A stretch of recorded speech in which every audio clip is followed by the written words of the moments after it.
근데 그 거짓말을 할 때 내 실제와 같은 어떤 욕망이 없는 거잖아요. 근데 일상에서 어떻게 그런 거짓말을 하죠? 그거는 여러분들도 모르게 일상에서 그러한 상황이 됐었을 때 몸의 느낌이 어땠고 말투가 어땠고 목소리의 톤이 어땠고 눈빛이 어땠고 이걸 기억하고 있는 거예요. 그래서 쓰는 거예요. 그러니까 우리가 속죠. 연기도 이거랑 똑같은 거예요. 근데 연기 속에서 그걸 못 쓰죠.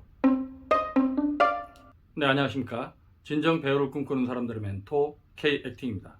오늘은 여러분들과 함께 감정을 기억하는 방법에 대해서 살펴보는 시간들을 갖도록 하겠습니다. 제가 최근에 다뤘던 내용이 정서적 기억의 훈련법의 어떤 오류들, 이런 내용들을 이제 다뤘었는데, 근데 오늘 제가 감정을 기억하는 방법에 대한 얘기를 한다라고 하니까 좀 생뚱맞죠. 근데 제가 이제 이런 얘기를 하는 건 뭐냐면, 정서적 기억의 훈련법의 오류라고 하는 건 뭐냐면, 자꾸 머리로 기억하려고 했다라고 하는 거, 이게 이제 제가 이제 오류라고 하는 거고, 사실 배우는 머리로 감정을 기억하는 게 아닙니다. 제가 감정이 어디 있다고 했었죠? 몸에 있다고 했죠? 우리의 무의식은 몸에 해당한다 그랬었죠? 그러니까 어떤 감정을 기억하는 걸 머리로 기억하는 게 아니라 몸으로 기억하는 방법, 여기에 대한 내용들을 다룬다고 하는 건데, 뭐 대단히 어려운 내용은 아니에요. 근데 여러분들이 이걸 이제 신경 써서 연습을 해야만 하죠. 네. 여러분들이 그냥 일상에서 말하고 행동하는 모든 것들, 이걸 끊임없이 관찰을 하면 됩니다. 그리고 여러분들이 되게 기분이 나쁘거나 되게 슬프거나 되게 기쁘거나 아니면 뭐 이렇게 되게 감정적으로 격하지 않을 때도 여러분들 일상의 어떤 미세한 감각들, 그걸 몸으로 기억하는 거예요.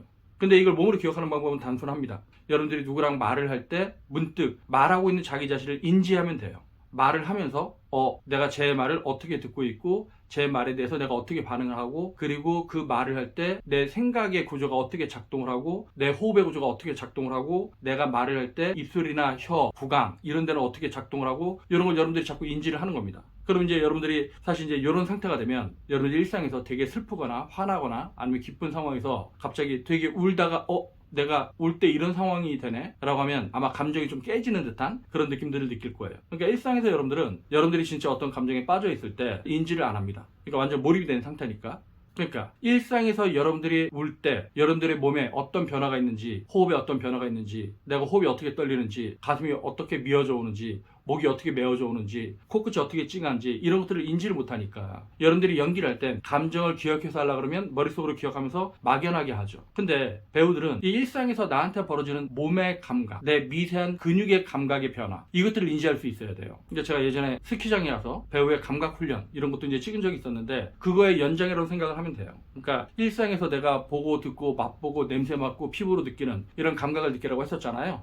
그것들이 연기에 되게 큰 도움이 된다고. 그리고 이제 감정에 대한 것들도 여러분들이 일상에서 계속 인지를 하려고 해야 돼요. 그러니까 연기는 기본적으로 일상을 닮아 있는 건데, 여러분들이 일상을 구체적으로 관찰하지 않고 그것을 인지하지 못하는 상태에서는 그를 연기에다 적용할 수 없다라고 하는 거죠. 그러니까 예전에 누군가가 자기는 일상의 어떤 감정을 가지고 와서 연기에 적용을 시키려고 하는 편인데 그게 잘 안 된다고 이제 그런 얘기를 하더라고요. 근데 그거는 뭐냐면, 그러니까 일상에서 내가 느꼈던 감정들, 그거를 몸으로 기억하고 그거를 내가 연기할 때 몸으로 구현해내면 되는데, 이게 자꾸 머릿속으로 기억하고 막연하게 기억하고 있으니까 이거를 연기에다 적용을 못 시키는 거거든요. 그러니까 내가 만약에 운다 그러면 울 때 내 몸에서 일어나는 변화들, 예를 들어서 호흡이 갑자기 깊어지고요, 호흡이 약간 떨려오죠. 그러면서 가슴도 미어져 오고 호흡이 떨리고 어깨도 들썩거리게 되죠. 그리고 이제 이 감정이 떨려오면, 이 호흡이 떨려오면 목이 메어져 오는 그런 상태가 됩니다. 목이 메어져 오고요, 목이 메어져 오면 이제 소리도 약간 떨리죠.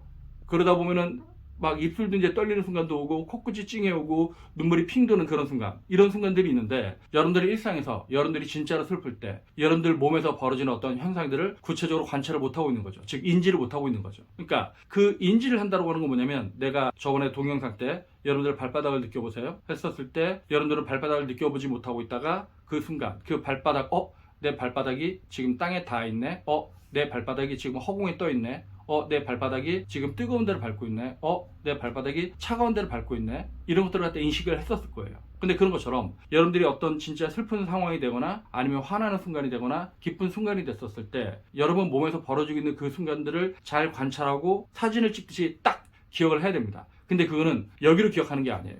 몸으로 기억하는 거지. 그러니까 저는 연기 수업 때 뭐 학생들한테 연기 시범을 보일 때 감정을 기억해서 연기하지 않습니다. 그 순간 내 안에 일어나는 어떤 충동을 갖고 그냥 하죠. 예를 들어서 내가 화가 나면 아 이제 하지마 이런 식의 어떤 게 되죠. 이때 벌어지는 현상은 뭐예요? 일상에서 내가 화가 날 때 어떤 목소리 톤을 썼고 내 호흡이 어떻게 작동을 했고 내가 이때 어떤 표정을 가지고 있었고 내 몸의 느낌이 어땠고 이걸 기억하고 있는 거예요. 그래서 하지 말라고 했지. 어? 너 몇 번을 얘기하냐? 내 말이 우스워? 어? 진짜 보자 하니까. 그리고 여러분들 일상에서 그 누구보다 훌륭한 배우예요. 여러분들이 예를 들어서 어떤 걸 잘못해놓고 엄마를 속일 때 아니면 친구한테 뭐 실수해놓고 거짓말을 할 때 여러분들은 정말로 능청스럽게 완벽하게 거짓말을 합니다. 물론 이제 가끔 거짓말하면 얼굴에 편하는 친구들이 있는데 그런 친구들이 몇 명은 예외를 치고요. 대부분의 사람들은 거짓말을 너무도 능숙하게 합니다. 근데 그 거짓말을 할 때 실제 그 순간에 내 실제와 같은 어떤 욕망이 없는 거잖아요. 근데 일상에서 어떻게 그런 거짓말을 하죠? 그거는 여러분들도 모르게 여러분들이 일상에서 그러한 상황이 됐었을 때 몸의 느낌이 어땠고 말투가 어땠고 목소리의 톤이 어땠고 눈빛이 어땠고 이걸 기억하고 있는 거예요. 그래서 쓰는 거예요. 근데 연기 속에서 그걸 못 쓰죠. 그러니까 여러분들이 일상에서 거짓말을 하는 상태는 뭐냐면 일상에서 내가 한 거 아닌데 이때는 진짜 내가 한 게 아닐 때 이렇게 하고 근데 거짓말할 때 그걸 잘 기억해서 그거 내가 한 거 아닌데 그래서 일상에 자기가 진짜로 어떤 실수하지 않은 걸 그대로 복사해서 자기가 뭔가를 깨뜨렸음에도 불구하고 그거를 능청스럽게 아닌 척하고 거짓말을 할 수가 있는 거죠. 그러니까 우리가 속죠. 연기도 이거랑 똑같은 거예요. 연기도 그거를 그대로 적용을 해서 연기를 하면 되는데 이게 일상에선 여러분들이 실제 그릇을 안 깨뜨렸을 때와 그리고 이제 깨뜨렸는데 거짓말을 할 때 이 차이가 있음에도 불구하고 여러분들은 필요에 의해서 그러니까 정말로 그릇을 안 깨뜨렸을 땐 안 깨뜨렸다고 얘기를 하는 거죠. 깨뜨리지 않았으니까.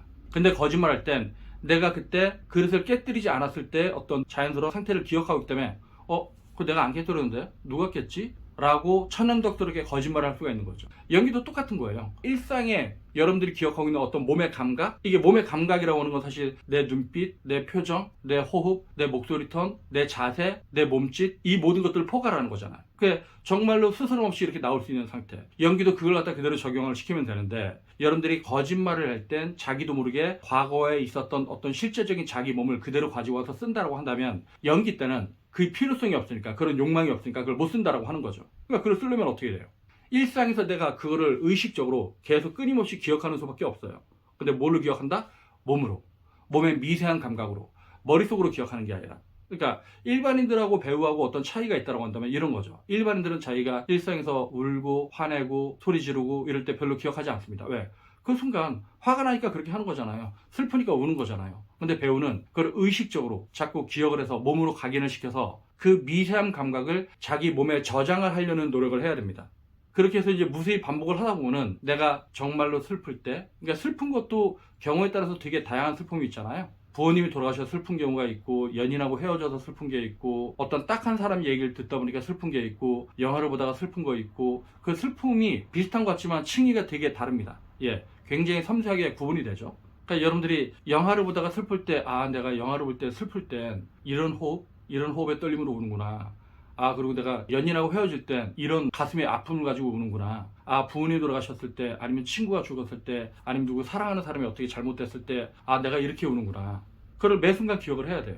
그러지 않으면 여러분들이 연기 속에서 진실한 연기를 펼치기란 굉장히 어려워집니다. 그러니까 제가 지금 이제 몸의 감각으로, 몸으로 감정을 기억해라. 뭐 이런 얘기들 이제 하고 있는데, 사실 이걸 여러분들이 미세하게 정말로 구체적으로 잘 관찰하다 보면은 제가 맨날 호흡에 대한 얘기를 하잖아요. 그 호흡의 미세한 변화를 여러분들이 감지할 수 있을 거예요. 그래서 제가 연기는 호흡이다. 호흡은 감정과 상관관계를 갖는다. 이런 얘기를 하는 거죠. 그래서 여러분들이 정말로 제대로 된 감정 표현, 진짜 감정을 표현하고 싶다고 한다면 여러분들 일상에서 벌어지고 있는 여러분들 몸의 미세한 변화, 아주 미세한 슬픔이든 아니면 눈물이 한 번 뚝 떨어지는 순간이든 아니면 픽 하고 실소를 머금는 순간이든 그때 내 몸에서 벌어지고 있는 아주 미세한 변화, 이것들을 사진을 찍듯이 찰칵하고 저장하길 바라겠습니다. 네, 오늘은 여러분들이 감정을 기억하는 방법, 감정은 몸으로 기억하는 것이다. 뭐 이런 내용들을 이제 다뤄봤는데 여러분들이 일상에서 벌어지고 있는 모든 상황, 감정, 이거는 다 연기 훈련으로 승화시킬 수 있는 순간들입니다. 그러니까 그 아주 사소한 순간도 놓치지 말고요. 그것들을 잘 몸으로 각인을 해서 여러분들이 연기를 표현할 때 되게 구체적이고 섬세한 연기를 펼칠 수 있길 바라겠습니다. 네, 오늘 동영상 여기서 마치겠습니다. 그러면 다음 동영상 볼 때까지 안녕!